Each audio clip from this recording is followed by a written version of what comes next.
जब भी हम ज्योतिष का नाम सुनते हैं तो दिमाग में क्या आता है? शायद भविष्यवाणियां, शादी कब होगी, नौकरी लगेगी या नहीं, पैसा आएगा या नहीं।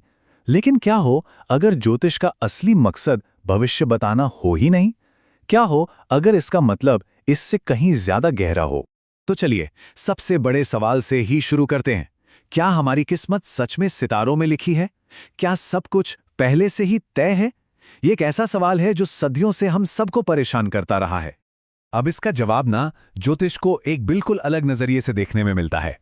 जैसा कि इस कोट में कहा गया है, ग्रह किसी ऐसे भाग्य का संकेत नहीं देते जिसे टाला ना जा सके, बल्कि वो तो ये बताते हैं कि हमारे इस जन्म का उद्देश्य क्या है। मतलब ये भविष्य की भविष्यवाणी नहीं है, ये तो हमारे होने के मकसद की खोज है। तो चलिए ज्योतिष की इस आम धारणा से थोड़ा आगे बढ़ते हैं और देखते हैं कि ये भविष्यवाणी के अलावा और क्या-क्या हो सकता है। और हाँ, ये बात तो सच है कि ज्यादातर लोग ज्योतिष का इस्तेमाल भविष्य जानने के लिए ही करते हैं। बच्चों का क्या होगा, शादी या पैसे से जुड़े सवाल बहुत आम हैं। लेकिन ज्योतिष को सिर्फ इस तरह देखना इसकी असली ताकत को कम करके आंकना है। इस बात को समझाने के लिए ना एक बड़ी मजेदार कहानी है। एक राजा था, उसने अपने ज्योतिषी से पूछा कि उसे बेटा होगा या बेटी। अब ज्योतिषी भी बड़ा चालाक था।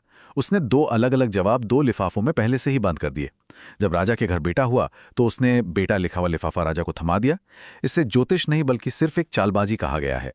तो अगर ज्योतिष भविष्य बताने का कोई खेल नहीं है तो फिर ये है क्या? इसे समझने के लिए दो बहुत ही दमदार मेटाफर्स हैं, एक दीपक का और दूसरा बीज का। इसका जो आधार है ना, वो है एक सिद्धांत, अनुरूपता का नियम। सीधी भाषा में, जैसा ऊपर है वैसा ही नीचे है। ब्रह्मांड और एक इंसान के बीच का रिश्ता ठीक वैसा ही है जैसा एक विशाल बरगद के पेड़ और उसके नन्हे से बीज के बीच होता है।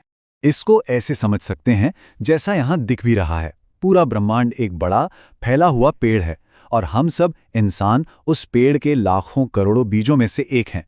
और जैसे हर बीज में पूरा का पूरा पेड़ बनने की क्षमता छिपी होती है, वैसे ही हम सब में भी पूरे ब्रह्मांड की संभावनाएं मौजूद हैं। अब आते हैं पहले रूपक पर, यानी दीपक वाले पर। हमारे प्राचीन भारतीय ऋषियों ने ज्योतिष की तुलना एक कमरे में रखे दीपक से की है। जरा सोचिए, जब आप एक बिल्कुल अंधेरे कमरे में एक दीपक जलाते हैं तो क्या होता है? वो दीपक कमरे में कुछ नया तो नहीं लाता और ना ही कुछ हटाता है ना? वो तो बस रोशनी डालता है उस पर जो पहले से ही वहां मौजूद है। ज्योतिष भी जीवन में ठीक यही काम करता है। ये बस उसे उजागर करता है जो पहले से हमारे अंदर मौजूद है। अच्छा, ज्योतिष का ये जो नजरिया है, ये हमें चेतना की एक यात्रा पर ले जाता है। ये हमें बताता है कि हम कौन हैं और हम क्या बन सकते हैं। तो फिर सवाल उठता है कि हमारी अपनी मर्जी, हमारी फ्री विल का क्या?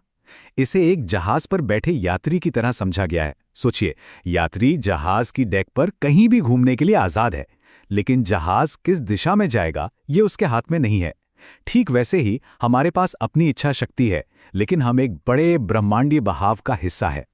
ये यात्रा चेतना के 4 स्तरों से होकर गुजरती है। सबसे पहला लेवल है वैयक्तिकता, जहां हम सिर्फ अपनी आदतों और पसंद नापसंद के गुलाम होते हैं। फिर आता है व्यक्तित्व, जहां हम समाज क्या सोचेगा और अपने डरों के कैदी होते हैं। लेकिन फिर आता है तीसरा लेवल, इच्छा शक्ति, और ये एक टर्निंग पॉइंट है। यहां से हम अपनी बुरी आदतों को तोड़ने की कोशिश शुरू करते हैं। और आखिर में चौथा और सबसे ऊंचा स्तर है आत्मचेतना, जहां हम स्वार्थ से ऊपर उठकर दूसरों के लिए जीने में खुशी ढूंढते हैं। अब जो बात सच में बहुत दिलचस्प है वो ये है कि जैसे जैसे हमारी चेतना का लेवल बढ़ता है ना, वैसे वैसे ग्रहों का असर भी हम पर बदल जाता है। देखिए, यहां ये फर्क कितना साफ साफ दिखता है। जब चेतना निचले स्तर पर होती है तो यही ग्रह जेल के वार्डन की तरह काम करते हैं। हमारी पुरानी आदतें हम पर हावी रहती हैं।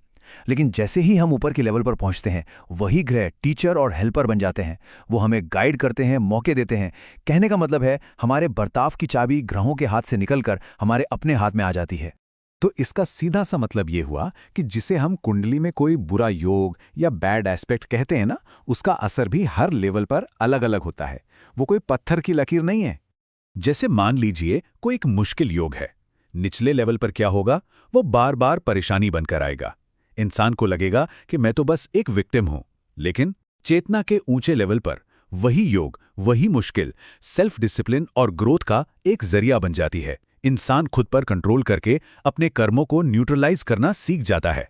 बिल्कुल वैसा ही जैसा एलन लियो ने कहा है, सितारे आपको प्रभावित करते हैं, वो आपको कुछ भी करने के लिए मजबूर नहीं करते।